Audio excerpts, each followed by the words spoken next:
Hello, this is Dr. Do again. This video is outside of medicine. Continue to read the Iliad by Homer. I'm going to continue to read. Deiphobus reached him soon with winged words. Aeneas, captain, counselor, how we need you now. Shield your sister's husband. If grief can touch your heart, follow me. Fight for Alcathous, your brother-in-law, who reared you at home when you were just a boy. The famous spearman Idomeneus cut him down. Fighting words then began to stir the rage inside Aeneas' chest, and out for blood he charged Idomeneus now. But nothing could make him panic. No green boy. He stood his ground like a wild mountain boar, trusting his strength, standing up to rout of men that scream and swap against him off in a lonely copse. The ridge of his back bristling, his eyes flashing fire, he grinds his teeth, tramping to beat back dogs and men. So Idomeneus, famous spearman, stood his ground. He never gave an inch with Aeneas charging in, quick to the rescue.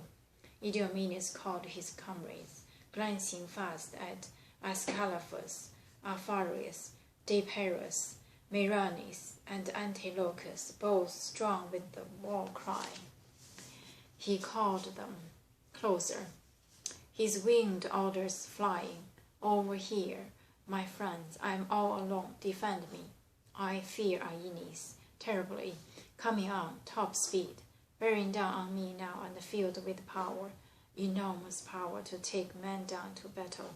He's just in the first flush of youth.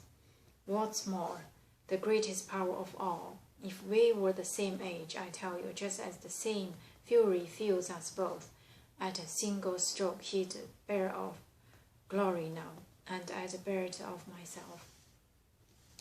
So the Cretan yelled, and all his comrades came in a pack with one will, massing round him, bracing shields to shoulders. But across the line Aeneas called his comrades, glancing fast at Deiphobus, Paris, brave Argini, all the Trojan captains who backed Aeneas here, and the fighters followed close behind like flocks that follow the lead rank, leaving the pasture land to drink at springs, and the shepherd's herd exalts.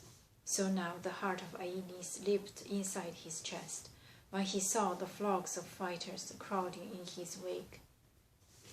Round Alcathous' corpse they longed, in hand to hand, with their long spears, and the bronze around their chests clashed out, a terrific din as they struck each other fiercely, the lines jamming and two fighters reeling above the rest.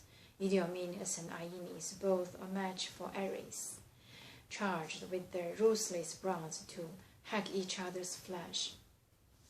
Aeneas was first. He aimed and hurled at Idomeneus, but the Cretan saw it coming, dodged the brazen tip, and Aeneas' lance plunged in the earth, quivering. His arm's power poured in a wasted shot.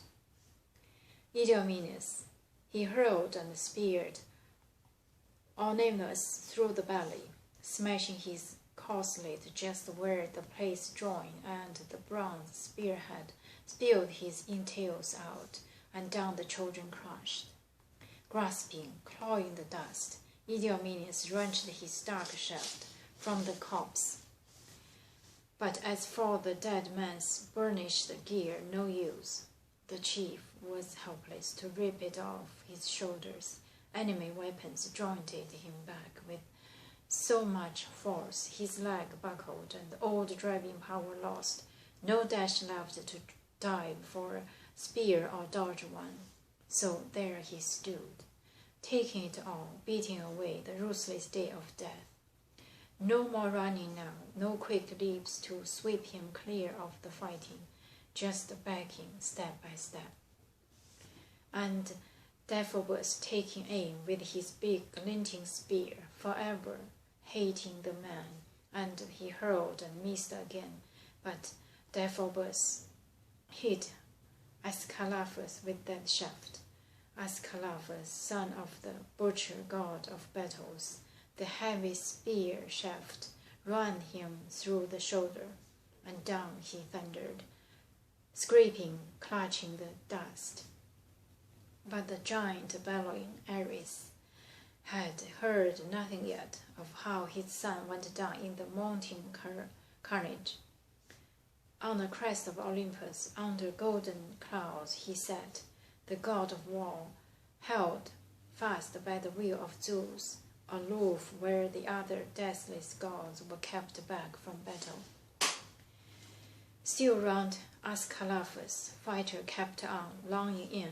Deiphobus stripped away the corpse's gleaming helmet, but, quick as the god of war, Meriones leapt at him, stabbed his outstretched arm, and blank-eyed helmet slipped from his grasp, pounding the ground and clanging.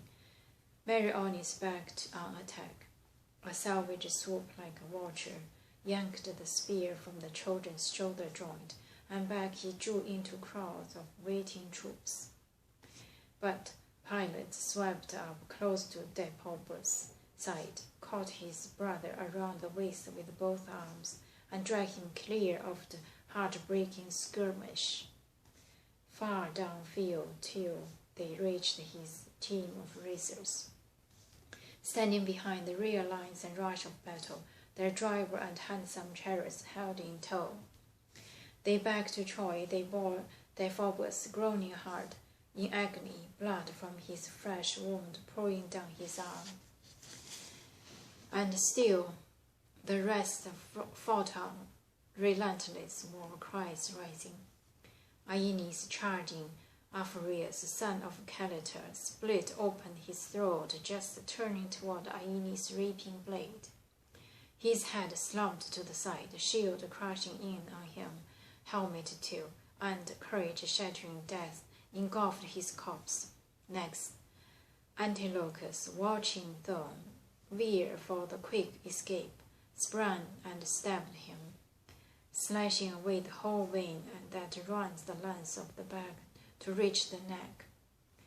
He severed it, sheared it clear, and the man went sprawling back flat in the dust, and stretching out both hands to his fronting arms. Antilochus closed to tear the gear from his shoulders, glancing left and right as Trojans massed against him, plunging from every side to batter down his shield, but they could not pierce that broad glistening hide, no scoring his tender young flesh with ruthless bronze. Not Antilochus, guarded now by the god of earthquakes, shielding, ringing the son of Nestor round. Even in this storm of spears, Antilochus never clear of enemies, always willing, bracing to face them, his own spear never resting, always brandished, quivering tense, his courage primed to cut men down with the hurl or charge them face to face. I'm going to stop here to then continue next time. Thank you for watching.